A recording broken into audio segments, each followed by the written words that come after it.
नमस्कार, एनजीएन के खास शो लोक संवाद में आपका स्वागत है। मैं अजीत। आज हम एक खास मुद्दे पे बात करेंगे, एक लाइट इशू पे। शौक बड़ी चीज़ है, हॉबी। इंडियन कल्चर में हॉबी डेवलप नहीं हुई। हॉबी हम जब निबंध लिखते थे तो लिख देते थे कि गार्डनिंग है, फार्मिंग है, स्विमिंग है, ब्ला ब्ला, लेकिन वो अक्सर हमारी होती नहीं थी। आज हम कई लोगों से बात करेंगे और उनकी हॉबी, और वो हॉबी एक्चुअल हॉबी है कि इंटरव्यू टाइप की हॉबी है, उस पे बात करेंगे। हमारे साथ एक यंग स्मार्ट मैन है। सर, आपका नाम क्या है, आपकी एज क्या है, आपका प्रोफेशन? मेरा नाम स्मित मानसिंघानिया। I am 17। बड़ा हैवी सरनेम है आपका, सिंघानिया, डालमिया। यस। एंड अभी मेरा 12th ख़त्म हुआ नाउ। अब मैं कॉलेज जाऊंगा। Art, commerce? Commerce. Commerce, CA बनेंगे? नहीं, law. I am pursuing law. Oh, अच्छी बात है। कानून जाने लोग, ये अच्छी बात है। और आप वकील बने, वो अच्छी बात है। यस। आपकी हॉबी क्या है? My hobby is to play basketball and dancing. Basketball खेलते हैं या खेलते हैं। कागज में है? नहीं, खेलते हैं। बास्केटबॉल एंड फुटबॉल दोनों। दो खेलते हैं और हॉबी बास्केटबॉल को बनाया, फुटबॉल को छोड़ दिया। बिकॉज मतलब उसने कौन सा गुनाह किया है? गोल तो वो भी है। नहीं, एक्चुअली बचपन से ही बास्केटबॉल खेला and now I switch to football. तो रिसेंटली अभी फुटबॉल खेलता हूँ। अहमदाबाद में बास्केटबॉल के लिए स्पेस कितना है? क्योंकि आप कोई भी हॉबी तभी फुलफिल कर सकते हैं जब तक उसका एक सोशल एटमॉस्फेयर हो, उसका स्पेस हो, वो आसानी से उपलब्ध हो, बाकी खिलाड़ी हों। गोल्फ मुझे अच्छा लगे, लेकिन वो फिल्म के अलावा गोल्फ से ज़मीन में होना चाहिए, तभी खेलेंगे। मतलब जनरली ये तो सही बात है कि मतलब आजू बाजू हमारे घर के आजू बाजू इजीली कोर्ट मिलते नहीं हैं। तो मतलब जो भी आप स्कूल में हो या तो फिर कॉलेज में जा रहे हो उसके कोर्ट यूज़ करने पड़ते हैं जब भी खेल रहा हूँ। लेकिन उसके लिए एक टीम भी तो चाहिए ना। हाँ। आप अकेले तो बास्केटबॉल खेल नहीं सकते। एग्जैक्टली, अगर तुम लोग टीम में सेलेक्ट ना हो तो फिर तुमको खेलने नहीं देते हैं। If you are in the college team तभी तुम खेल सकते हो। तो टीम में तो कम लोग सेलेक्ट होंगे, हाँ, एग्जैक्टली, दैट्स एन तो इशू। वो एक हॉबी कैसे बनेगा? हॉबी तो इंडिविजुअल होता है, आप कुछ भी कीजिए। अच्छा। या तो आप साथ में लेके 11 लोग तो नहीं घूम सकते ना कि भाई आ जाओ, मुझे मेरी हॉबी है। नहीं, बट जब प्रैक्टिस वगैरह करना होता है तब वी कैन प्ले अलोन। मतलब आप इस अकेले खेल सकते हैं। हाँ, प्रैक्टिस वगैरह जब घर पे करना हो तब कर सकते हैं, टेरेस पे वगैरह। मैं आपको देखा था तो मुझे लगा था कि आपका नाता म्यूजिक से होगा। हाँ, मतलब गा भी लेता हूँ थोड़ा बहुत कभी कभी। क्या गाते हैं? मतलब जनरली कुछ भी ऐसा जो भी सुनते जनरली हैं। क्या, कुछ तो होगा। मतलब जो एक गाने गाना तो एक उसमें जाग होता है, उसकी अपनी एक नियमावली है। नहीं मैं गाऊं और आप गाएं तो वो फिर। नहीं, मतलब generally English songs, Hollywood songs I prefer. तो ये आपने देखा, सिंघानिया साहब का हॉबी बास्केटबॉल है, लेकिन ये यदि टीम में सेलेक्ट हैं तो ही इनको खेलने का मौका मिलेगा। आप सेलेक्ट हैं कि नहीं हाँ, सिलेक्टेड हूँ। स्कूल टीम में? स्कूल टीम में था, अभी कॉलेज टीम में भी जाऊँगा। अब तक चालू नहीं हुई है। अभी तो एडमिशन होगा कॉलेज में ना? एडमिशन हो गया, 10 से शुरू हो रही है। ओके। 5 दिन में। यस। तो स्पोर्ट्स कोटा किसी लेवल पे खेले, डिस्ट्रिक्ट, स्टेट? खेले हुए हैं, स्टेट खेले हुए हैं। वाह, ये अच्छी बात है। ये हमारे साथ स्टेट खेले हैं, गुजरात के रिप्रेजेंटेटिव हैं। Yes. टी शर्ट के पीछे जब आप जिसको रिप्रेजेंट करते हैं वो नहीं, लिखा हम होता अहमदाबाद है। हम अहमदाबाद को रिप्रेजेंट करते हैं। क्योंकि स्टेट में कैसा होता है, अलग अलग सिटीज़ के लोग आते हैं। हाँ, तो यस। आप मतलब स्टेट इनने पार्टिसिपेट किया है ऑन बिहाफ ऑफ अपने जोन, अहमदाबाद जोन से या डिस्ट्रिक्ट जो भी यस, होगा। Yes, yes. हमारे साथ कुछ और लोग हैं। आपका नाम क्या है और आपका एज, आपका प्रोफेशन? कोई स्टूडेंट ही होगा कम से कम अभी। मेरा नाम मुस्कान मानसिंघानी है एंड मेरी age 19, I just turned 19 and मेरा प्रोफेशन इज़ चार्टर्ड अकाउंटेंट। वो सीए में एडमिट हो गई? Yes, I am in intermediate right now. मैंने अभी इंटर का एग्ज़ाम दिया है, रिजल्ट्स आर अवेटेड। तो मुस्कान सीए बनेगी, आपकी बैलेंस शीट चेक करेगी, कैसे पैसे बचाने हैं, टैक्स बचाने हैं वो बताएगी, वो बताने का आपसे पैसा लेगी। हाँ बिल्कुल। सीए एक बड़ा तेजी से बढ़ता हुआ प्रोफेशन है हिंदुस्तान ज़्यादा में। भी चल भी रहा है ना, बिकॉज वो मुझे ज़्यादा लगता है स्कोप कि है उसमें। गुजरात तो उसका हब बनता जा रहा है। जैसे राजस्थान में इंजीनियरिंग के लिए आपको कोटा जाना है, जब तक आप कोटा नहीं जाइए तो लगता नहीं कि आप आईआईटी एंट्रेंस क्लियर करेंगे। यूपीएससी के लिए दिल्ली नहीं जाइए। सीए का इतना तेजी से ट्रेंड बढ़ रहा है, उसका कारण क्या है? इन द फ्यूचर कैसे आप इसको देखते हैं? क्योंकि एमबीए जब 90s में आया था तो एक बड़ा रिस्पेक्टेड वो माना गया था कि हम एमबीए कर रहे हैं। आज एमबीए की जो हालत हुई कि लोग सेल्समैन और एमबीए एक जैसे हो गए। अभी के टाइम में इतने सारे फर्म्स बढ़ रहे हैं, छोटे छोटे फर्म्स बढ़ रहे हैं, बड़े बड़े इतने फर्म्स बढ़ रहे हैं कोई ना कोई चीज़ के लिए। तो उन सब चीज़ के लिए अकाउंट्स हैंडल करने के लिए चार्टर्ड अकाउंटेंट्स तो चाहिए ही होते हैं, ऑडिटिंग के लिए, टैक्स देखने के लिए, फाइनेंशियल उसके लिए। या एग्जैक्टली, तो सबके लिए चार्टर्ड अकाउंटेंट्स तो चाहिए ही होते हैं। एंड अभी है चार्टर्ड अकाउंटेंट काफ़ी डिफ़िकल्ट है, बट जो लोग कर सकते हैं उनके लिए अच्छा भी तो है ना। एक बार चार्टर्ड अकाउंटेंट बन जाएंगे उसके बाद तो फ्यूचर काफ़ी अच्छा रहता है। इसमें फैमिली बैकग्राउंड का कितना असर होता है? कुछ लोगों को हाँ, बाई ब्लड अकाउंट उनके या लगता है कि खून नहीं दौड़ता, उनमें अकाउंट ही दौड़ता है। हाँ, कुछ लोग होते हैं जिनके मॉम डैड भी चार्टर्ड अकाउंटेंट्स होता है ना, उन लोग के घर में ऐसा ही होता है कि बच्चा जो भी होगा वो भी वही करेगा। मेरा ऐसा नहीं है, मैं I am the first one two do CA in my family. नहीं, बाकी तो ऐसा लगता है कि स्मिथ ना, प्रिंसिपल ऑफ स्मिथ सब उनके ब्लड में दौड़ते हैं। या आपका हॉबी क्या है? मेरा हॉबी पेंटिंग है। I love painting.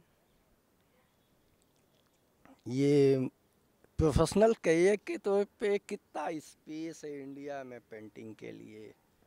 उसका ऐसे अब तो एग्जीबिशन होने लगे, अब तो एक exactly. ऑनलाइन के बाद एक प्लेटफॉर्म बना। हाँ एग्जैक्टली और प्रोफेशनल साइड से मुझे इतना आइडिया नहीं, बिकॉज मैंने कभी इतना कुछ किया नहीं। जब मुझे टाइम मिलता है तब I paint and stuff. So like इतना कुछ कहीं पे पोस्ट करना ऐसा कुछ मैं नहीं करती। मैं सिर्फ अपने लिए पेंट करती हूँ एंड आई लव पेंटिंग, इसीलिए फिर मैं वो अपने पास ही रखती हूँ। आई डोंट लाइक एग्जिबिशन में कुछ नहीं प्रमोट करती हूँ मैं। ये सबसे अच्छी बात है मुस्कान का, वो सिंघानिया साहब की तरह उसको 11 लोग नहीं ढूंढने हैं। उसकी हॉबी ऐसी है कि वो खुद कर सकती है, कहीं भी कर सकती है। या एग्जैक्टली, जब भी मन हो, मूड अच्छा ना हो तो पेंट करने बैठ जाने का तो अच्छा लगता है। फिर पेंट करके मूड अच्छा हो जाता है विद लिसनिंग म्यूज़िक सुन के। किस तरह का पेंटिंग आप करते हैं? ऑयल पेंटिंग, बैकग्राउंड क्या होता है? हर पेंटर की एक अपनी सिग्नेचर स्टाइल होती है। नहीं, मैं ऐसे जब मन हो वाटर कलर्स हो तो वाटर कलर से पेंटिंग। नहीं, आपका सिग्नेचर स्टाइल क्या है? सबका अपना एक सिग्नेचर स्टाइल होता है ना। कुछ नीचे पे करते हैं, कुछ या सिंबॉलिक करते हैं, कुछ आइडियोलॉजिकल करते हैं, कुछ एक्सप्लोशन के अगेंस्ट करते हैं। आपका मैंने अभी काफ़ी टाइम से तो मैंने भगवान के पेंटिंग्स किए, कृष्णा राधा कृष्णा का पेंटिंग किया था, फिर गणेश का पेंटिंग किया था। एंड मैं नेचर पे भी काफ़ी पेंटिंग करती हूँ। बाकी एक दो बार मैंने स्केच भी किया है। सो स्केचिंग भी मुझे पसंद है, बट अभी इतना इतना मैं उसमें अच्छी नहीं हूँ, बट स्टिल कर लेती हूँ मैं ऐसे।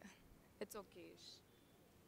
भगवान को कैसी भगवान की शक्ल होगी ये डिसाइड ना पेंटिंग से मुस्कान कर लेती है। नाक लंबी होगी, छोटी होगी। तो ये कला जो भी है ना, कला एक ऐसी विधा है जिसमें आप किसी को आकार देते हैं। आप अपनी तरह से सोचते हैं और वो सोच के दुनिया उसको फॉलो करती है। हम जितनी भी मूर्तियाँ देखते हैं वो किसी कलाकार ने बनाया होता है और हम फिर एक धारणा बना लेते हैं। रामायण के साथ यही हुआ। जब रामायण टीवी में आया तो हमने राम की एक अरुण गोविल को देख देख के तय कर लिया कि राम ऐसे ही होंगे। उसके बाद जितनी भी रामायण एपिसोड बने तो दूसरे एक्टर को हम एक्सेप्ट ही नहीं कर पाए, क्योंकि हमने एक धारणा बना ली थी कि राम का बड़ा जोड़ा होगा, वो अरुण गोविल जैसे ही हो सकते हैं, दूसरा तो होगा ही नहीं। अभी हम बात करते हैं, आपका नाम क्या है? मेरा नाम दिव्या बालानी है और मैं जयपुर से हूँ और मेरी हॉबी वॉलीबॉल खेलना है। स्पोर्ट्स बड़ा अच्छा होगा मुझे लगता है, बास्केटबॉल, वॉलीबॉल। लेकिन आपकी हाइट तो इतनी अभी मैं प्रोफेशनली नहीं खेलती, मैं अभी सिर्फ स्कूल लेवल्स पे खेला है। स्कूल लेवल पे भी तो प्रोफेशनली हुआ, स्टार्ट तो वहीं से हुआ। अभी 1 साल ही हुआ है खेलते हुए, तो अभी इतना एक्सपीरियंस नहीं है। वॉलीबॉल में आप कहाँ खेलती हैं? सेंट्रल में? नहीं, नहीं, स्कूल में। वॉलीबॉल में तो ये अलग अलग स्पेस, हाँ, स्पेस होगा ना, आपकी टीम में कोई पोजीशनिंग होगी ना। सेंटर में। सेंटर में मैं वही पूछ रहा था कि सेंटर में जो वॉलीबॉल खेलता है उसका काम होता है अब बॉल को ले जाके गोल पोस्ट के पास तक के खिलाड़ी को दे देना। हाँ। ये बड़ा घर का जो मालिक टाइप का आदमी होता है वो वॉलीबॉल में सेंटर प्लेयर की जिम्मेदारी होती है। हाँ जी। आप इसको करियर के तौर पे कैसे देखते हैं? अभी इसमें मेरे को करियर मैंने सोचा नहीं है इसके बारे में। अभी मैं सीए फाउंडेशन दिया है मैंने। आप 10th में सीए की तैयारी? 10th नहीं 12th। बच्चे जो आज के हैं ना, इनका इतना क्लियर माइंड सेट है कि जब हम लोग थे तब तो पता नहीं चलता था कि करना क्या है। कॉलेज के बाद ग्रेजुएशन करनी है। बहुत करियर ओरिएंटेड हो गए हैं आप लोग। हाँ जी। हाँ जी, अच्छा है। ये जो भोलापन है ना, ये जो इनोसेंट भाव होता है ना, वो तभी आता है जब आप हार्टली ऑनेस्ट होते हैं। तो आप भी सीए बनेंगे? अभी आगे कंटिन्यू करने का सोचा नहीं है।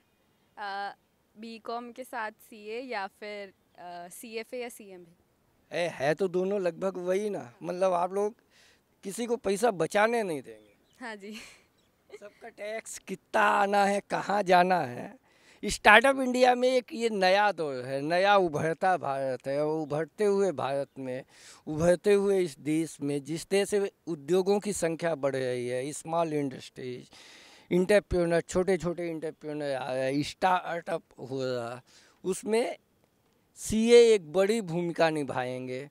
तो ये दोनों लोग उनमें से होंगे। आपने हमसे बात की, शुक्रिया। Thank you. अभी हमने यंग एज के लोगों से बात की, टीन एज के लोगों से बात की। अब हम सर से बात करेंगे। सर, आपका नाम क्या है, आपकी एज क्या है, आपका प्रोफेशन क्या है? मेरा नाम विक्रम चौधरी है। प्रोफेशन मेरा बिजनेस है, मेटल बिजनेस, और एज मेरा 47 है। साहब 47 के हैं, मतलब 3 साल के बाद हाफ सेंचुरी आपकी हो जाएगी। Sure sure sure. अभी हमने बच्चों से बात की, उनको सीए बनना था और साहब बिजनेस के हैं, तो साहब के पास कोई ना कोई सीए होगा। डेफिनेटली हर बिजनेस के पास होता ही है। होता है, सीए एक बड़ा अच्छा प्रोफेशन है। सर, आपकी हॉबी क्या है? इंडिया में बिजनेसमैन ना टाइम नहीं दे पाते अपने हॉबी को, क्योंकि अनकंट्रोल्ड शेड्यूल होता है इंडियन बिजनेस का। वैसे मैक्सिमम इंडियंस का हॉबी एक ही होता है, क्रिकेट। हाँ, मेरा भी वही है। और काफ़ी समय से मैं भी संडे टू संडे मॉर्निंग में क्रिकेट खेलने जाता हूँ। कोरोना के बाद में इरेगुलर हो गया, अदरवाइज़ कोरोना के पहले एवरी संडे सुबह क्रिकेट खेलने जाते थे। अभी कभी कभी हो गया है। मतलब आपका भी वो 83 वाली सपने के साथ आपका हॉबी पड़ा हुआ है। डेफिनेटली क्योंकि मेरे साथ में जो एक मेरा फ्रेंड था वो आज भी राजस्थान क्रिकेट से खेलता है। ओ, जी, रणजी ट्रॉफी से खेलता था। और अभी आई थिंक चेयर कमेटी का मेंबर है, राजस्थान टीम चेयर कमेटी का मेंबर है अभी। 83 की आपकी क्या यादें हैं? तब घर में टीवी वीवी था कि नहीं, पड़ोसी के यहाँ जाते थे, वो टाट पे बिठाता था तो बैठ भाई? नहीं, तब गांव में टीवी नहीं थे। मैं छोटे से गांव से हूँ। गांव में रेडियो हुआ करते थे। आपका गांव कौन? राजस्थान में भीलवाड़ा ज़िले में है। और उसमें मैं शायद 7-8 साल का रहा था। मुझे आज भी याद है, बड़े भैया के साथ कमेंट्री सुनते थे। जिम्बाब्वे वाला वो मैच जो कपिल देव, हाँ, जो कपिल देव ने जो 170 मारा था, वो मैच पूरी दुनिया ने मिस किया है। अगर वो मैच देखने को मिल जाए तो शायद लोग उसके फैन हो जाएंगे। उसकी तो रिकॉर्डिंग ही नहीं हुई। उसकी रिकॉर्डिंग में नहीं हुई, उस दिन स्ट्राइक था। हाँ, बीबीसी का स्ट्राइक था। बीबीसी की स्ट्राइक थी उस टाइम, ब्रॉडकास्ट बीबीसी के पास था। वो 83 का साल ऐसा था कि जिसने प्राउड मूवमेंट बनाया। उसके बाद इंडिया में क्रिकेट धर्म जैसा हो। उसके बाद मैंने एक मैच देखा था ऑस्ट्रेलिया साउथ अफ्रीका का, जिसमें ऑस्ट्रेलिया ने 434 माना था और साउथ अफ्रीका ने उसको चेज कर 438 मारा था। वो मैच सबसे शानदार मैच मेरा था लाइफ का जो मैंने देखा था। हर्षल गिब्स ने 175 मारे थे। वो मैच बहुत बहुत अच्छा था। 434 को चेज करना आज भी इम्पॉसिबल है। जबकि आज के लगभग 10 साल पहले साउथ अफ्रीका ने चेंज किया था। यदि हम ऐसे आप क्रिकेट का बड़ा डीप नॉलेज रखते हैं, इसलिए आपके ओपिनियन की वैल्यू है, क्योंकि आपने अपने घंटों टीवी के सामने, कमेंट्री के सामने बिता दिए होंगे, स्टेडियम में देखने गए होंगे। आईपीएल आने के बाद पहले आदमी इंतजार करता था कि मैच कब होगा, अब तो वो गली क्रिकेट की तरह हर 3 दिन बाद एक मैच है। तो इससे जो एक वो था आपका लगाव था, अट्रैक्शन, आप 24 घंटा तो टीवी के सामने बैठ ही नहीं सकते। आईपीएल आने के बाद में क्रिकेट वैसे देखा जाए तो गली गली घर घर पहुंच गया है। बट आईपीएल आने से एक फ़ायदा ये हुआ कि कितने ही ऐसे सितारे हैं जो गांव में ही डूब के रह जाते थे, वो ऊपर आए हैं काफ़ी। हाँ, वो डायरेक्शन बढ़ गया, डायरेक्शन प्लेयर्स बढ़ गया, बढ़ गया, पहले- नंबर्स बढ़ गए। पहले क्रिकेट में भी पॉलिटिक्स ज़्यादा चलती थी, किसी का दबदबा होता तो वो प्लेयर आ जाता था। आज वो नहीं रहा। आज गांव का एक छोटा सा बच्चा भी अगर वो अच्छा खेल रहा है तो डेफिनेटली उसको चांस मिलता है और आगे बढ़ता है। आप क्रिकेट में कहाँ खेलते हैं? Bowling, batting, fielding? मैं बॉलिंग में हूँ, स्पिन, फास्ट? Medium pacer. अभी तो फास्ट होती नहीं इस एज में मीडियम। वैसे भी इंडिया में फास्ट बॉलर होते नहीं है, मीडियम पेसर ही होते हैं। नहीं, फास्ट भी होते हैं।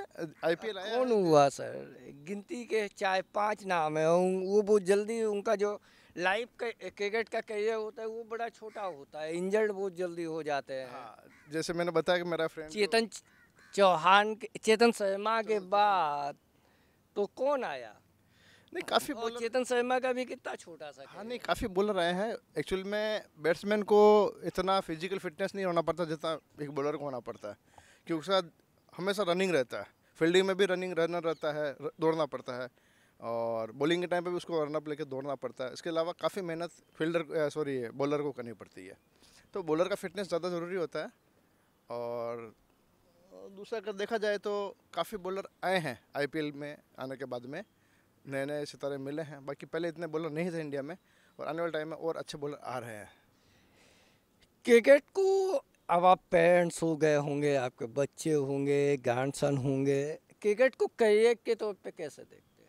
क्योंकि इंडिया में स्पोर्ट्स बड़ा इनसिक्योर माना जाता है, करियर ओरिएंटेड।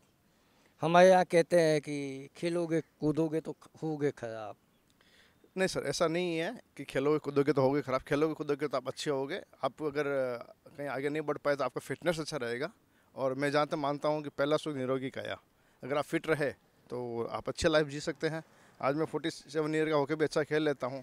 मेरा बच्चा 21 ईयर का है। वो जहाँ तक मैं मानता हूँ वो मेरे जितना फिट नहीं होगा जितना मैं हूँगा।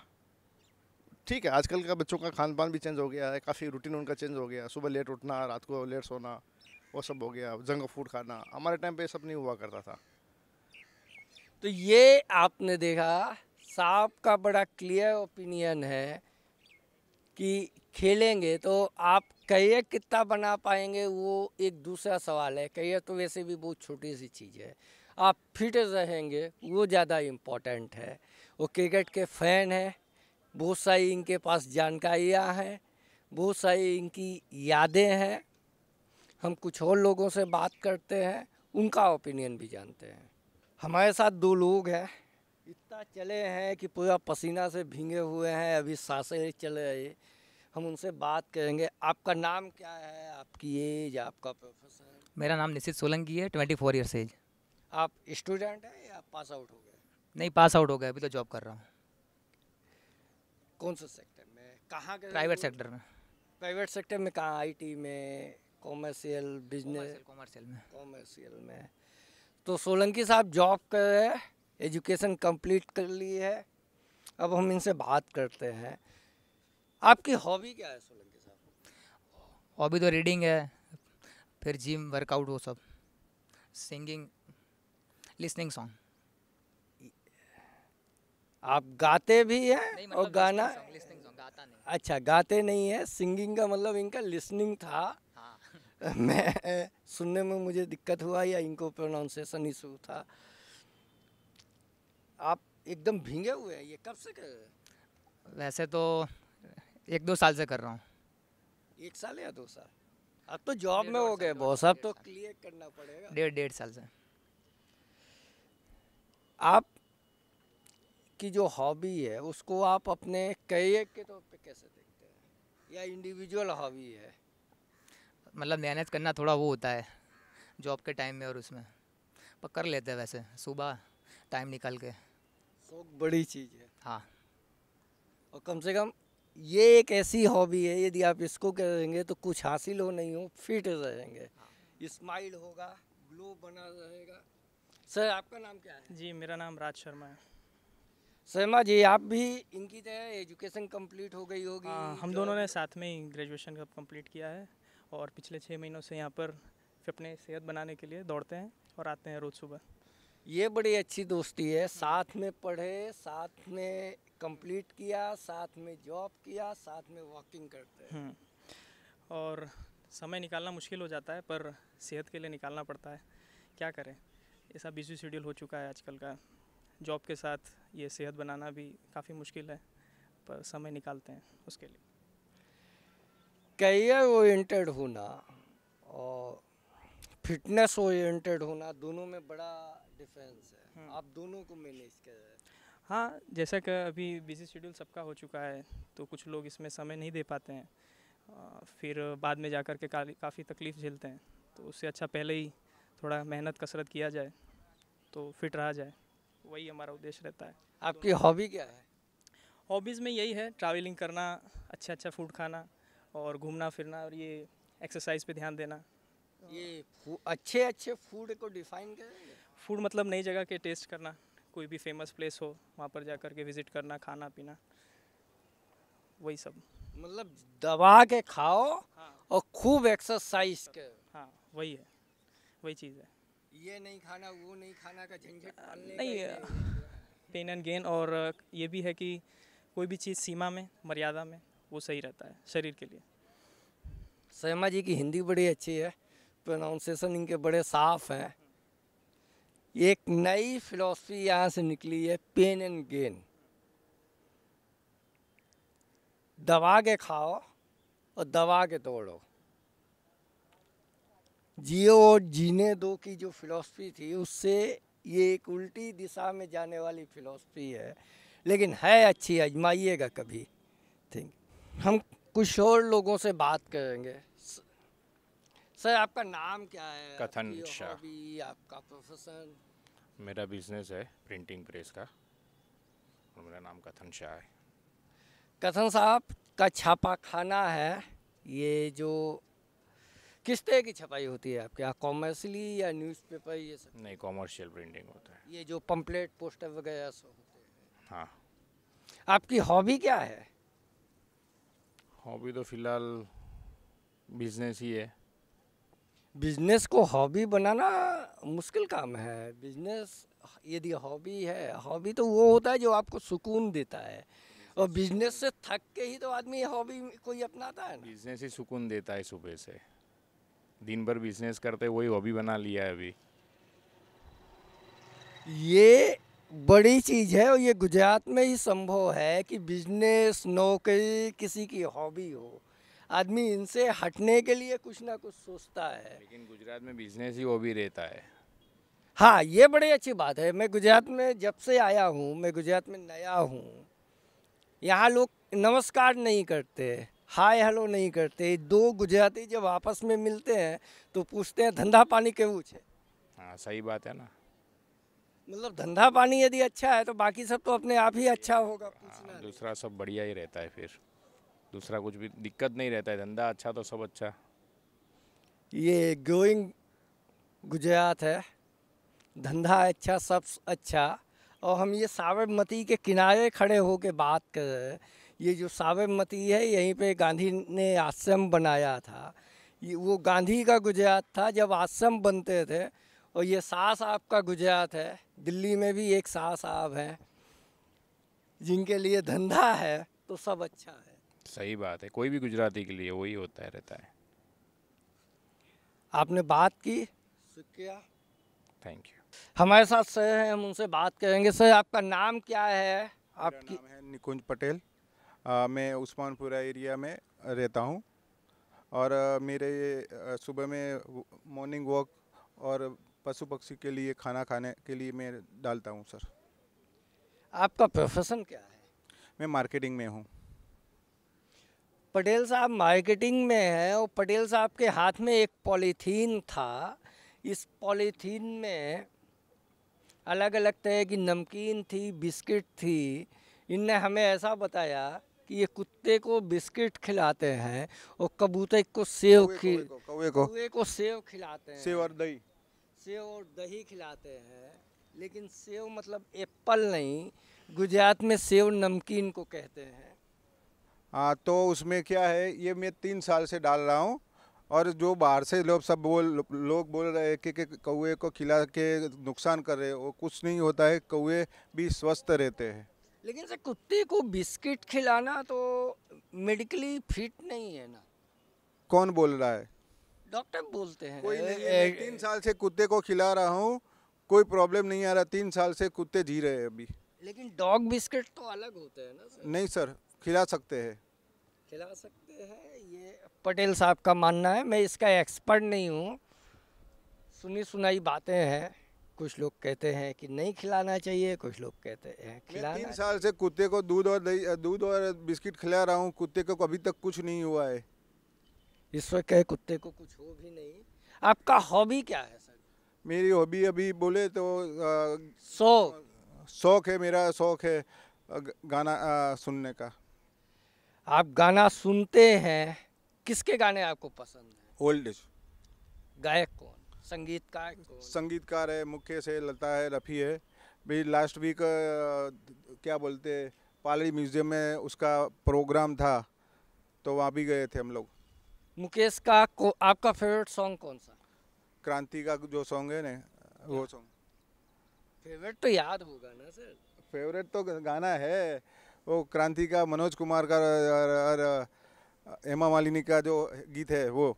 कौन सा है, उसके कुछ बोल होंगे? अभी पता नहीं आ रहा। अरे आपका फेवरेट सॉन्ग याद नहीं है सर। भूल गए? अच्छा चलिए, फेवरेट को छोड़िए, दूसरा कौन सा गाना आपको याद है? बहुत सारे अभी सुबह एक तो कोई याद होगा सर। इतना खुशनुमा माहौल है, इतने अच्छे लोग हैं, पीछे नदी है।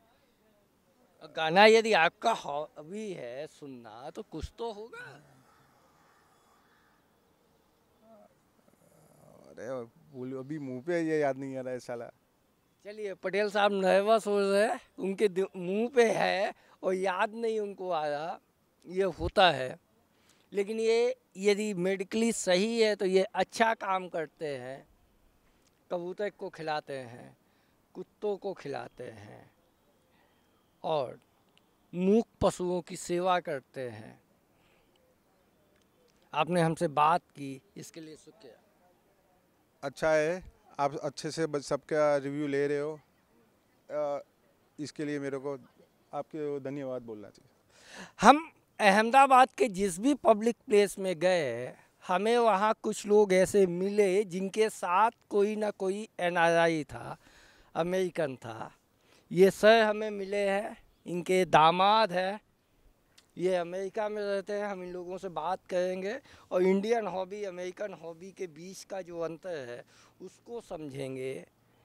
ये बात इसलिए मैं कह रहा हूँ कि हम जहाँ भी जाते हैं वहाँ कोई एनआरआई मिलता है, क्योंकि ये एक बड़ा मुद्दा रहा पिछले डिगुचा कांड के बाद, ख़ास तौर से जिस तरह से इनलीगल माइग्रेशन होता है। लोग अपनी जान पे खेल के -44 डिग्री टेम्परेचर से भी जाते हैं और वो प्राउडली कहते हैं कि हम अनलीगल गए। उत्तर गुजरात के लगभग हर गांव में आपको एक आध आदमी मिल जाएगा जो अनलीगली अमेरिका, कनाडा कहीं ना कहीं गया। और वो अनलीगल इसलिए जाता है कि उसके पहले जो लीगली गए थे लोग उसके गांव के, उनकी एक अपनी सक्सेस स्टोरी है। और अभी हम ऑफ द कैमरा जब बात कर रहे थे तो बहुत सारा detail American culture, American dream जो है उस पर बात हुई।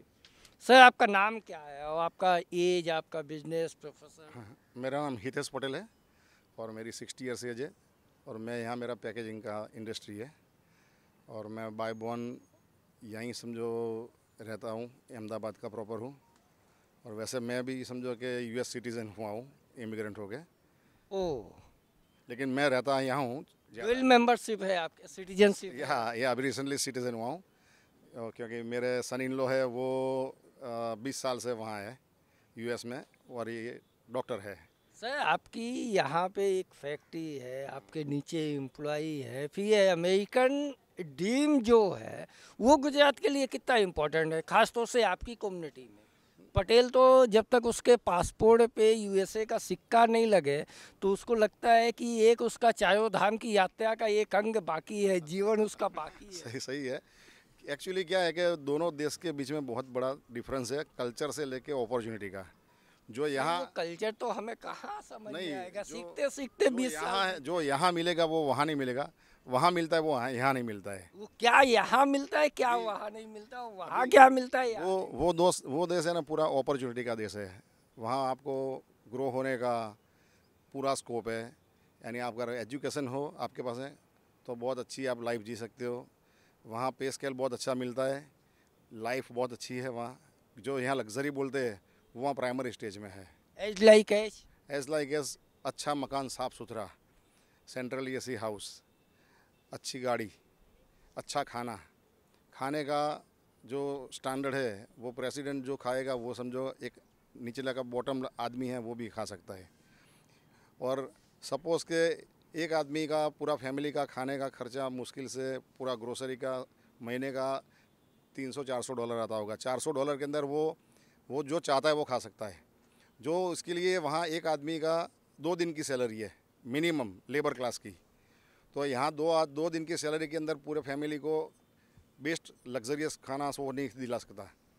यदि हम डॉलर करेंसी में कंपेयर नहीं भी करें, इनकम कंपेयर करें सेम करेंसी में, तो सर का ये कहना है कि यदि आप यहाँ पे 50,000 रुपया महीना भी कमाते हैं, हालांकि 50,000 महीने कमाने वाला जो क्लास है वो हिंदुस्तान में 6% है। 85 करोड़ लोगों को पूरे देश में होल्डिंग लगे कि सरकार ने 85 करोड़ लोगों को मुफ्त अनाज दिया है।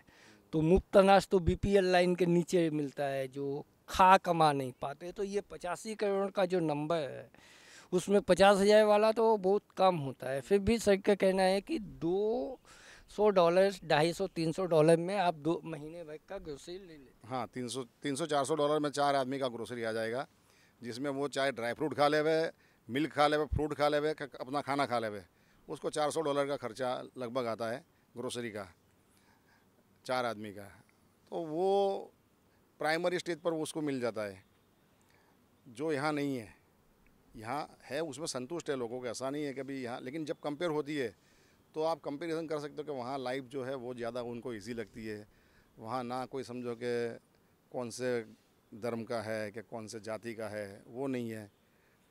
दूसरा वेदर बहुत अच्छा है काम करने के लिए, फैसिलिटी अच्छी मिलती है, तो वो देश प्रोग्रेसिव है। प्रोग्रेस ऑलरेडी उन्होंने जो कोई भी कंट्री अचीव करना है उसने बेंचमार्क उसने अचीव कर लिया है, बराबर के अभी इससे ज़्यादा और कुछ नहीं हो सकता। वो लेवल पर है वो कंट्री। अपना कंट्री भी बहुत अच्छा है, बहुत अच्छा ग्रो कर रहा है। ये अभी हम घूम रहे थे यहाँ वॉक ये साइकिलिंग के लिए, तो यही बात कर रहे थे कि अभी इंडिया के अंदर बहुत बड़ा चेंज लग रहा है। पर्टिकुलर जो मेरे सन इन लॉ है वो जो वहाँ है वो उनको काफ़ी समझो ऐसा लगा कि नहीं पापा कंट्री ऐसा है कि अभी ये देश समझो सही में बहुत अच्छा प्रोग्रेस कर रहा है, और यूथ अगर समझो चैनलाइज अच्छा तरह हो रहा है तो ये देश बहुत आगे जाएगा। सर हम कुछ लोगों से बात कर रहे थे, मैं अमेरिका नहीं गया हूँ, मेरी जाने का भी कोई अभी सोच नहीं है। उनका आप जिस एज में है, ये सवाल आपके लिए इम्पोर्टेंट है, वहाँ सीनियर सिटीजन लाइफ बहुत टफ है, मुझे यहीं कुछ लोगों ने बताया था पिछले शो में। तो आप तो उस एज में सिटीजनशिप लिए जब टफ है। नहीं, ऐसा नहीं है कि वहाँ सीनियर सिटीज़न के लिए टफ है। अगर वहाँ रह के अगर आप अमेरिकन नहीं बन पाओगे, अगर वहाँ रह के भी इंडियन बन पाओगे, इंडियन बन के जी सकते हो, वहाँ भी अच्छा। अगर आपकी पर्टिकुलर आपका सिटी या तो आपका जो लोकेशन जहाँ रहते हो वहाँ इंडियन कम्युनिटी है, तो आपको ये फील नहीं होगा कि भाई आप मैं कोई दूसरे कंट्री में आ गया हूँ। वहाँ भी अच्छे मंदिर से अच्छा, वहाँ भी गाठिया मिलता है, वहाँ सब कुछ मिलता है। आपको हर ब्रांड की ग्रोसरी यहाँ मिलती है, हर ब्रांड का वहाँ नाश्ता मिलता है, बराबर। अच्छे रेस्टोरेंट्स है, हर चीज़ आप वहाँ एंजॉय कर सकते हो खाने पीने का। और हाँ, डिफ़िकल्ट किसके लिए कि सोशल जो गैदरिंग जो होता है वो यहाँ कोई प्लान करने की ज़रूरत नहीं, किसी को भी फ़ोन किया नहीं तो और पहुँच जाओ, कोई उसको ऐसा नहीं लगेगा कि बिना बात के तुम मुझे है वहाँ सब बिना अपॉइंटमेंट के वहाँ सब लोग अपने काम के अंदर बिजी है, समय के हिसाब से लोग चलते हैं। इसलिए जो फ्रीडम वहाँ समय की पाबंदी है वहाँ, वो यहाँ पर नहीं है, इसलिए आपको थोड़ा डिफरेंस फील हो। अदरवाइज़ वहाँ सीनियर सिटीज़न के लिए भी अच्छा एक्टिविटी होता है। और जिनको समझो ऐसा है कि नहीं आप सीनियर सिटीज़न हो के यहाँ जैसे अभी मंदिर के बांकड़े पर जाके बैठा रहूँगा और ये बात करूँगा, वो वहाँ नहीं मिलेगा उसको। दूसरा, जिसको अगर ड्राइविंग नहीं आता है तो डिपेंडेंट हो जाता है कि कोई ले जाएगा तो बाहर जाएगा। अगर जिसको ड्राइविंग आता है, कार चला सकता है, कार है, तो फिर वो फ्री है, उसके लिए कहीं भी जा सकता है, कोई दिक्कत नहीं है। वहाँ ऐसी ऐसी एक्टिविटी होती है कि कुछ सिटीज़ के अंदर तो समझो सीनियर सिटीज़न के लिए पूरा वेलफेयर ग्रुप चलता है, गवर्नमेंट पैसा देती है। सुबह आपको मॉर्निंग के अंदर वही 8 बजे के आसपास गाड़ी आएगी, ले जाएगा सबको इकट्ठा करके, और एक कम्युनिटी सेंटर होगा, वहाँ सब मिलेंगे। 50-70 आदमी का पूरा ग्रुप होगा, आपके कल्चर वाले लोगों को इकट्ठा करेंगे।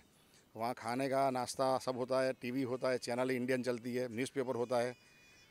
हर महीने के अंदर वहाँ डॉक्टर के साथ में विज़िट करके मेडिकल चेकअप करवा दे।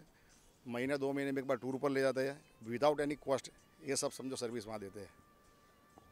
सोशल स्टेट है अमेरिका, उसको उसके लिए अपने सिटीजन की वैल्यू है, सिटीजन रिगार्ड है। सोशल वेलफेयर की बहुत सारी स्कीम है।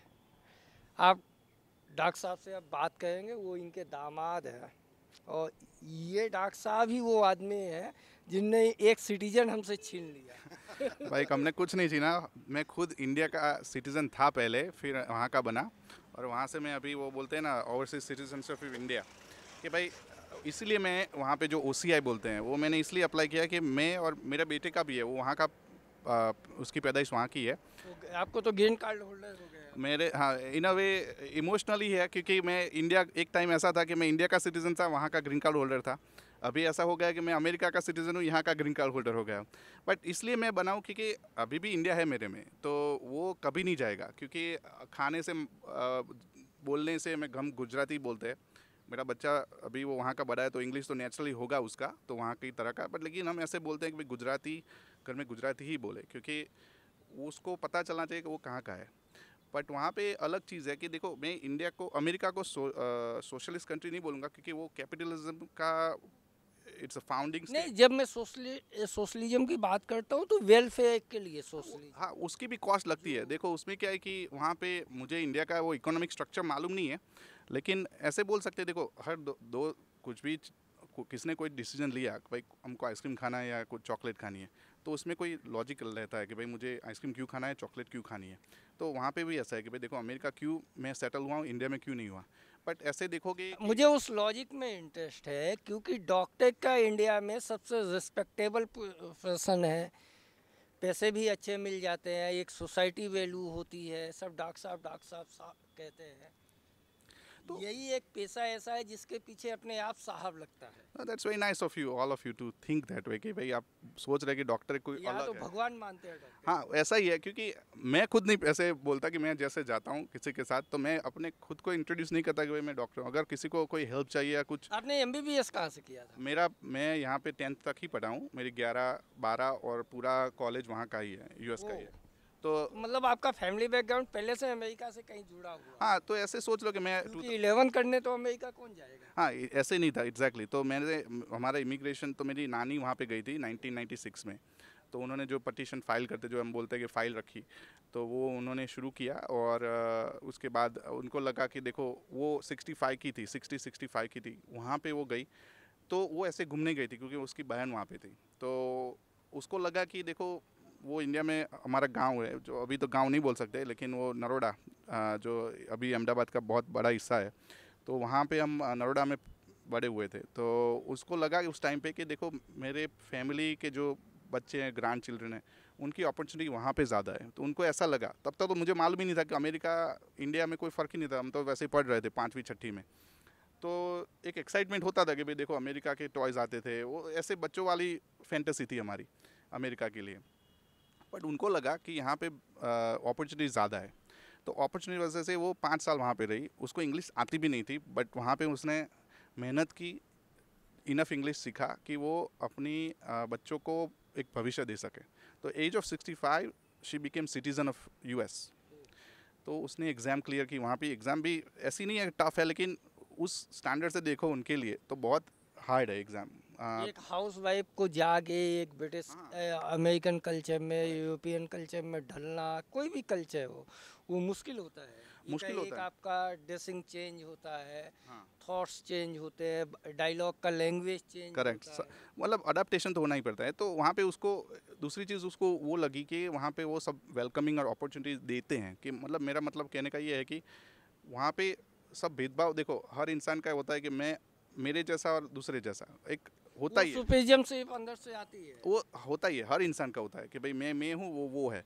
बट उसमें क्या है कि वहाँ में आपको कम मिलेगा वो डिफरेंस है, वहाँ पे भी है, पर यहाँ पे ज़्यादा है। कि यहाँ पे क्या है कि पूरा जो स्ट्रक्चर है वो वहाँ पे मैं ऐसे बोल लूँ कि भाई चलो मैं उसको मुझे वहाँ पे काम करता हूँ मैं अपने कॉलीग से, तो गोरे ही हैं, थोड़े इंडियन हैं, थोड़े गोरे हैं, थोड़े बाहर के भी कंट्रीज़ के हैं। तो वहाँ पे मुझे ऐसा नहीं लगता कि भाई मैं कोई अलग कंट्री में काम कर रहा हूँ। ऐसा नहीं है कि मैं वहाँ पे इतने साल से रहता हूँ, बट वहाँ पे उन लोगों ने ऐसे, अगर तुम्हारे पास स्किल और टैलेंट है तो उनकी पहली कदर करते हैं। फिर वो देखते हैं कि भाई देखो, मुझे उनको डॉक्टरी में एडमिशन करने की ज़रूरत नहीं थी, उनके पास ही कितने अपने अमेरिकन्स है कि वो वहाँ पे भी ले सकते थे। बट उन्होंने देखा भी देखो उसका मेरिट होगा, तो उस हिसाब से मुझे मान लो कि एडमिशन दिया होगा। कि किसी को भी इंडिया में डॉक्टर बनना सबसे टफ एग्जाम में से एक होता है। जो ब्रेन होता है, प्री मेडिकल एंट्रेंस जो होता है, वो निकालना सबसे मुश्किल होता है। और इंडिया में जो डॉक्टर का MBBS आप करते हैं तो लगभग 16-17 घंटे का आपका वो एक स्टडी आवर्स जो होते हैं वो बहुत बढ़ जाते हैं, क्योंकि आप लेक्चर लेते हैं, फिर आप प्रैक्टिकल करते हैं, फिर हॉस्पिटल विजिट करते हैं, फिर हॉस्टल विजिट करते हैं, वो तमाम चीज़ें आप करते हैं। वो अमेरिका में क्या है?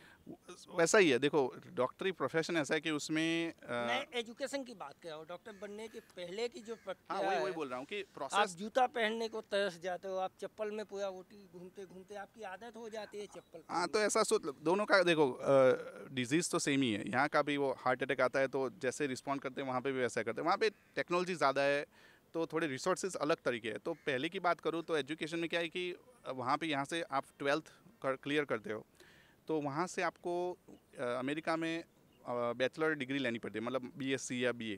तो मुझे अच्छी चीज़ वहाँ पे क्या लगी कि यहाँ पे एक चीज़ मुझे हमेशा खींचती है कि भाई देखो इंडिया में क्या है कि अगर 12वीं में आप कुछ ही आप इंटेलिजेंट हो, बट आपको कोई नर्वस ब्रेकडाउन हो गया या फैमिली में डेथ हो गई या कोई भी कारण आपकी एग्ज़ाम अच्छी नहीं गई, तो आपको वो आपका पूरे लाइफ तक वो पीछे हॉन्ट करेगा। वहीं से होगा कि आप एक ही हमारे पास डायरेक्शन पॉइंट है कि हमें जाना हाँ, कहाँ है। तो काफ़ी लोग ऐसे भी है कि उनको बनना कुछ और होता है और उन्होंने कुछ बन हो जाते हो, उसमें वो कॉम्प्रोमाइज़ करते हैं। लेकिन US में क्या है कि आप 12वीं पास करते हो तो उसमें क्या होता है कि 4 साल आपको बैचलर्स डिग्री लेनी पड़ती है, तो वो कंपलसरी है डॉक्टर बनने के लिए। आप 3 साल में ख़त्म करो, 2 साल में करो, आप 5 साल लो, वो आपके डिपेंड है, वो आप पे वो निर्भर है कि भाई आप कितना तेज़ी से पढ़ पाते हो। तो मेरे एग्जांपल मैंने 3 साल में ख़त्म कर दिया, क्योंकि मुझे ऐसे हम इमिग्रेंट थे तो मुझे जल्दी जॉब लेनी थी और फैमिली को सेटल करना था, तो मेरी वही था मेरा गोल। तो मैंने वो किया, तो 3 साल ख़त्म करके 1 साल जॉब की, फिर मेडिकल में गया। तो वहाँ पे बैचलर्स डिग्री कंपलसरी है। तो उससे क्या होता है कि अगर मान लो कि मुझे ऐसे लगा कि नहीं यार मेडिकल मेरे लिए नहीं है और मुझे इंजीनियरिंग में जाना है, तो आई कैन चेंज, और अभी भी मैं इंजीनियरिंग कर सकता हूँ। मान लो कि मुझे ऐसा लगा कि भाई चलो मैं डॉक्टरी कर ली मैंने, अभी मुझे कुछ आइडिया आया कि भाई मुझे कुछ बनाना है, डिज़ाइन करनी है और मुझे इंजीनियरिंग स्कूल में जाना है, या मुझे चलो राइटर बनना है, तो वहाँ पे आप चेंज कर सकते हो। मैं MBA भी कर सकता हूँ, MBA वाला डॉक्टर भी बन सकता है। तो वहाँ पे वो आपका लैंग्वेज वो इशू नहीं है कि आप किस सेगमेंट से हैं, आर्ट्स से हैं तो आपके लिए साइंस के सेगमेंट बंद हो गए। साइंस तो मेरा दोस्त था जो वहाँ का गोरा था, जो मेरे क्लास में था, तो उसने इंग्लिश में मेजर किया था बैचलर्स में, तो उसका BA इन इंग्लिश था, मेरा BSc इन बायोकेमिस्ट्री। तो अभी ऐसा लगता है कि मैंने वो कुछ इंजीनियरिंग में कर दिया होता तो मुझे एक नॉलेज वो देता, क्योंकि मेरा क्या हुआ कि मैं बायोकेमिस्ट्री यहीं पे मतलब अंडर ग्रेजुएट में पढ़ा, वो अंडर ग्रेजुएट बोलते हैं बैचलर में, और थोड़ा वही रिपीट मेडिकल स्कूल में हुआ, तो मुझे तो वो वहाँ पे थोड़ी आसानी मिली क्योंकि मैं पढ़ चुका था वो। लेकिन अगर कुछ और देखो, अभी उस टाइम पे तो पता नहीं था एआई है या प्रोग्रामिंग है, अभी कहाँ पे कहाँ जा रहा है। अगर जीपी आने के बाद तो हाँ, चैट जीपीटी और सब वो तो चेंज ही कर दिया। मैं खुद सीख रहा हूँ प्रोग्रामिंग, मैं कंप्यूटर साइंटिस्ट नहीं हूँ, बट लेकिन मैं जो वहाँ पे रिसर्च ऐसा कुछ कर रहा हूँ, तो उसमें प्रोग्रामिंग लाइक स्टैटिस्टिकल एनालिसिस करने के लिए वो चाहिए मुझे थोड़ा अंडरस्टैंडिंग। क्योंकि डॉक्टर को डेटा एनालिसिस करना करता होता है, तो समझ वो मैं ऐसे बोल सकता हूँ, मुझे आती नहीं है प्रोग्रामिंग, बट उसको समझने के लिए वो जो लैंग्वेज बोलते हैं कि भाई आप कोई गांव में जाते हो, मान लो कि आप कोई साउथ इंडिया में चले गए, तो उनका जो बेसिक्स होता है कम्युनिकेशन के, हेलो कैसे बोले, वो मैं हेलो सीख रहा हूँ प्रोग्रामिंग का। तो ऐसे समझ लो कि बट वहाँ पे अपॉर्चुनिटी है। अगर मैं ऐसे सोच लूँ कि मुझे पूरा कुछ कम्प्लीटली चेंज करना है, और हमारे में एक 51 ईयर ओल्ड के एक बुज़ुर्ग थे, उन्होंने चेंज किया। वो साइकोलॉजिस्ट थे जो मेंटल इलनेस से वो डील करते थे, तो उनको लगा कि ही कैन डू बेटर, मनोचिकित्सक। हाँ, तो उनको लगा कि उनको ऐसा लगा कि वो बेटर कर सकते हैं, और डॉक्टर एमडी बन के, साइकियाट्रिस्ट बन के। तो उन्होंने एज ऑफ 50 वहाँ पे एडमिशन हुआ उनका मेडिकल में। तो वहाँ पे अपॉर्चुनिटी इस तरह की ज़्यादा है, यहाँ पे इंडिया में वो कम है। अगर मैं ऐसे हम बात करें, देखो इंडिया क्लीन हो रहा है, देखो मैं ऐसे ही बोल रहा था, मुझे खुद प्राउड फील हो रहा है कि मैं यहाँ पे रिवर फ्रंट पे ऐसे साइकिल लेके घूम रहा हूँ। 10-12 साल पहले की बात करो, 15 साल पहले की ले लो, तो ऐसा डेवलप नहीं था, यहाँ पे पानी ही नहीं था, रिवर फ्रंट कहाँ से बनेगा। लेकिन इंडिया धीरे धीरे बढ़ रहा है, और अगर थोड़े डिफरेंसेस कम हो जाए तो देखो एक चीज़ है कि जितना हम इंडिया से अमेरिका जाते हैं, उतने कोई यूके से अमेरिका इतने लोग नहीं जाते। क्यों? क्योंकि दोनों देश वेरी डेवलप्ड है। इंडिया वही दिशा में है। अगर अभी न्यूज़ में बोल रहे हैं कि अगर अगला 10 का वो होता है डेकेड, तो वो इंडिया का है, और मैं मान रहा हूँ, क्योंकि मैं ऐसे मानता हूँ कि जो youth like age of 18 to 50 जो कर रही है अपने देश के लिए, वही देश का फ्यूचर तय करती है। ऐसा नहीं है कि बुजुर्ग कंट्रीब्यूट नहीं करते, लेकिन उसमें क्या है कि जो इंडिया को आगे ले जाने के लिए जो आपको टेक्नोलॉजी या कुछ साइंस डेवलपमेंट, वो वही करेंगे। तो मेरा उल्टा है, मैं अमेरिका में कंट्रीब्यूट कर रहा हूँ, बट मेरा वहाँ का माइग्रेशन हो गया, फिर वहाँ पे सेटल हो गया। बट इंडिया में भी वो हो सकता है, वही चीज़ जो अमेरिका कर रहा है। देखो मेट्रो आ गई, देखो तो ट्रांसपोर्टेशन बढ़ गया। जब मैं पिछली बार 8 साल पहले इंडिया में आया था, तो मुझे पॉल्यूशन ऐसे महसूस ज़्यादा हो रहा था, क्योंकि मेरा गला ऐसे एलर्जी की वजह से हो रहा था। तो मुझे डर वही था कि अभी इसी बार आऊँगा और सीज़न भी वैसी है, तो मुझे डर था कि मैं यहाँ पे सिक ना हो जाऊँ। बट देखो सब ईवी में कन्वर्ट हो रहा है और मेट्रो आ रही है, तो ट्रैफिक रोड पे भी कम हुआ है, मुझे ऐसे लग रहा है। ट्रैफिक अभी भी है क्योंकि पॉपुलेशन ज़्यादा है। तो काफ़ी चीज़ इंडिया बहुत अच्छी से दूसरे कंट्रीज से भी ज़्यादा अच्छा कर रहा है। इंडिया में इतना ईवी का एडेप्टेशन अभी इतना नहीं है टेस्ला वेस्ला सब है वहाँ पे, बट वहाँ पे भी अभी वो लोग, क्योंकि गैस वहाँ पे रिलेटिवली सस्ता है, जो हम पेट्रोल को गैस बोलते हैं। पेट्रोल तो हाँ, तो हम पेट्रोल को वहाँ पे गैसोलीन बोलते हैं। तो वो पेट्रोल, वहाँ का पेट्रोल रिलेटिवली एक्सपेंसिव नहीं है, तो लोग अभी ईवी में भी वो अडेप्ट नहीं कर रहे हैं इतने तेज़ी से, जहाँ पे इतना हो रहा है। तो इंडिया बढ़ रहा है डेफिनेटली। ये आप कहे इंडिया बढ़ रहा, लेकिन उत्तर गुजरात की एक अपनी हकीकत होती है। ड्रीम अमेरिका सपने में बसता है। जैसे यूपीएससी पास होना किसी इस कॉलेज के लिए सपना होता है, इंटेंस मेडिकल आईआईटी पास होना किसी इस कॉलेज का होता है, वैसे जब तक अमेरिका का वीजा आपके पासपोर्ट में सिक्का नहीं लगे, तब तक आपका लगता है कुछ छूट गया है। इसके पीछे हकीकत क्या है, फंसाना क्या है? क्योंकि मैंने कई लोगों से बात की कि वहाँ भैया आप करते क्या हो, तो हम टैक्स चलाते हैं। ऑस्ट्रेलिया बहुत सारे लोग गए, टैक्स ही चलाना है तो 80 लाख खर्च के यहाँ टैक्स के मालिक बन जाओ, या 5 टैक्स मिलेंगे। तो वो देखो, आपने एक अच्छा जोकिंगली बोला कि भाई देखो ऐसे बोला 4 धाम होते हैं, वो 5वां धाम है काफ़ी लोगों के लिए। देखो उसमें क्या है कि हर कोई ऐसा सोचता है कि अगर मैं 8-10 घंटे काम करना है, तो कहाँ पे मैं 8 और 10 घंटे काम करूँ को जिसकी वजह से उनको ज़्यादा रिटर्न मिले, नॉट नेसेसरी फाइनेंशियल रिटर्न। वहाँ पे मैंने जैसे बोला कि भाई कॉस्ट ऑफ लिविंग रिलेटिवली कम है। आपको ट्रक वाले को, मतलब मैं ऐसे नहीं बोल रहा हूँ कि हर ट्रक वाले को ऐसे ट्रीट होता है, बट लेकिन यहाँ पे होता है कि भाई ये ट्रक वाला है, मैं हूँ। तो अमेरिका में ऐसा नहीं होता कि भाई वो हर जगह पे आपकी वहाँ पे रिस्पेक्ट है कि भाई कोई काम छोटा बड़ा नहीं होता। अगर वो मेंटालिटी चेंज होना है तो कोई, मुझे लगता है आधे से भी ज़्यादा लोग वहाँ पे नहीं जाएंगे। ये माइंडसेट बड़ा सवाल है, और डॉक्टर साहब ने कहा कि अमेरिका इंडिया बदल रहा।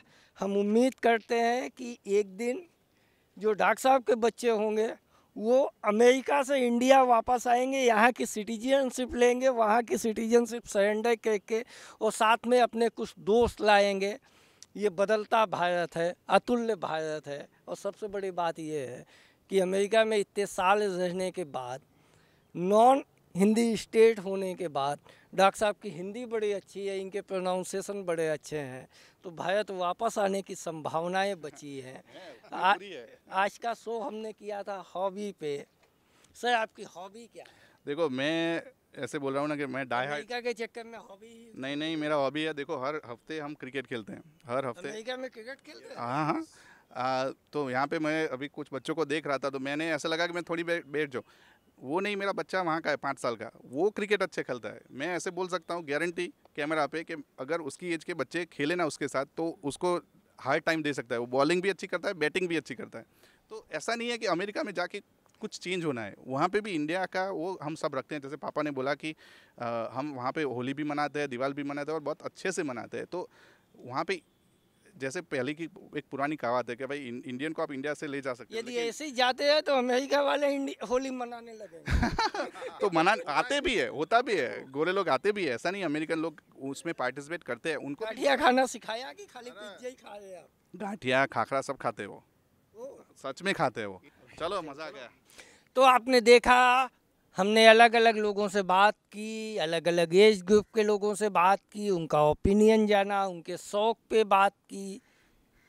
शौक़ बड़ी चीज़ है। किसी के लिए शौक़ उसका धंधा था, किसी के लिए संगीत था, किसी के लिए पेंटिंग था, किसी के लिए पैसे कमाने था, किसी के लिए हेल्थ था, किसी के लिए खाना था। आपके लिए क्या है? आपका शौक़ क्या है? आपकी हॉबी क्या है? ये हमें कमेंट्स बॉक्स में ज़रूर बताइएगा। और इस चैनल को लाइक कीजिए, सब्सक्राइब कीजिए, वीडियो को शेयर कीजिए। ये कार्यक्रम आपको कैसा लगा, इसके ओपिनियन से हमें अवगत कराइए, अपना फीडबैक दीजिए, क्योंकि आपके फीडबैक की हमें वैल्यू है। आप हमारे लिए रिस्पेक्टेबल है, आपका ओपिनियन रिस्पेक्टेबल है। हम फिर मिलेंगे किसी नई जगह पे, नए लोगों के साथ, नए मुद्दे पे करेंगे लोक संवाद। तब तक के लिए मुझे यानी अजीत और मेरे कैमरा साथी धनेश को इजाज़त दीजिए। नमस्कार।